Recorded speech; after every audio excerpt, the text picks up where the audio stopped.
Hello everyone and welcome back to Math Bold Master. আৰম্ভ কৰোঁ আমাৰ আজিৰ সেশনটো।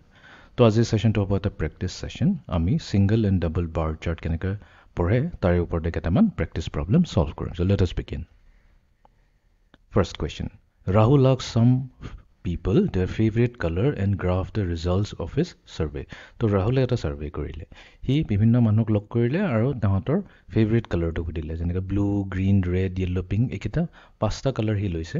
আৰু এইটো ৱাই এক্সিছত যদি চাওঁ আমি নাম্বাৰ অফ পিপলৰ ডেটাটো পাই যাওঁ। তাৰমানে ব্লু কেইজন মানুহে ভাল পায়।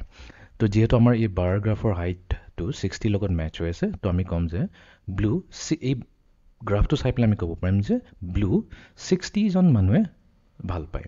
গ্ৰীণ কালাৰটো হ'ব 105 বিকজ ইয়াৰ হাইটটো 105ৰ লগত মেচ হৈ আছে।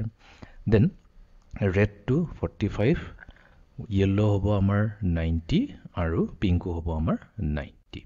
এতিয়া কুৱেশ্যনটো চাওঁ কি কৈছে, which colour was the most popular. তো চবতকৈ পপুলাৰ কালাৰটো কোনটো হ'ব? যোনটো নাম্বাৰ চবতকৈ হায়েষ্ট হ'ব সেইটোৱে পপুলাৰ হ'ব। যিহেতু গ্ৰীণ 105 আছে, তো চবতকৈ পপুলাৰ কালাৰটো হৈ যাব গ্ৰীণ। তো ইয়াতে আমি গ্ৰীণ চিলেক্ট কৰি ল'ম। Next question, Rahul asked some people their favorite color and graphed the results of his survey. ঠিক আছে, এতিয়া এই কুৱেশ্যনটো which color was chosen by 60 people, ইয়াতে হৈছে 60জন মানুহে কোনটো কালাৰ চুজ কৰিছিলে। এতিয়া আমাৰ ফাৰ্ষ্ট কালাৰটোৱে 60 আছিলে, ৰাইট, বিকজ এইটো হাইটটো 60 আছে, বাকীখিনিতো নহয় 105, এইটো 45, এইটো কম আছে 60তকৈ, এইটো 90 আছে এই দুটা। তো ব্লু কালাৰটো এনেকুৱা এটা কালাৰ যোনটো 60জন মানুহে চিলেক্ট কৰিছিল। Next, the marks of 4 students A, B, C, D in term 1 and term 2 exams are shown in the double bar graph below. তো ইয়াতে এটা bar graph দিছে, এইটো ডাবল bar graph হয়। বগাটো হৈছে term 1 আৰু ব্লু কালাৰটো হৈছে term 2। এতিয়া সুধিছে which student showed a decline in performance from term 1 to term 2। Car result actually বেয়া হৈছিল? এতিয়া এই ৰিজাল্ট যদি চাওঁ ভাল হৈছে, কাৰণ ইয়াৰ হাইটটো যোনটো টাৰ্ম 1ৰ হাইটটো টাৰ্ম 2তকৈ কম হয়। যেতিয়া আমাৰ ছেকেণ্ড টাৰ্মটোৰ হাইটটো বেছি থাকে, তাৰ মিনিংটো এইটোৱে হ'ল ৰিজাল্টটো ভাল হৈছে।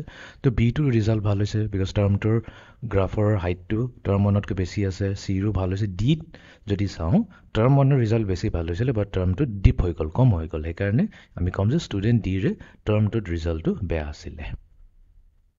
ফাইনেল কুৱেশ্যন, ছেইম গ্ৰাফটোৱে দিছে, which student scored the lowest mark in term 1। আমাক সুধিছে কোনজন ষ্টুডেণ্টে টাৰ্ম 1ত চবতকৈ লৱেষ্ট মাৰ্ক চুজ কৰিছে। যিহেতু টাৰ্ম 1 হৈছে বগা, তো আমি বগা বাৰ গ্ৰাফকেইটাই চাম A, B, C, D। এতিয়া চিটো যদি চাওঁ, চিৰ হাইট চবতকৈ কম হয়, তো তাৰমানে চিয়ে টাৰ্ম 1ত চবতকৈ কম মাৰ্কছ পাইছিলে। তো এইটোৱে আছিলে আমাৰ আজিৰ প্ৰেক্টিছ ছেশ্যনটো, য'ত আমি এটা ছিংগল আৰু এটা ডাবল বাৰ চাৰ্ট কেনেকৈ পঢ়ি পেলাই তাৰ পৰা আমি ডেটা উলিয়াব পাৰোঁ বা ইনফৰমেশ্যন উলিয়াব পাৰোঁ, তাকে আমি আজি কৰিলোঁ। So' see you in the next session. Thank U.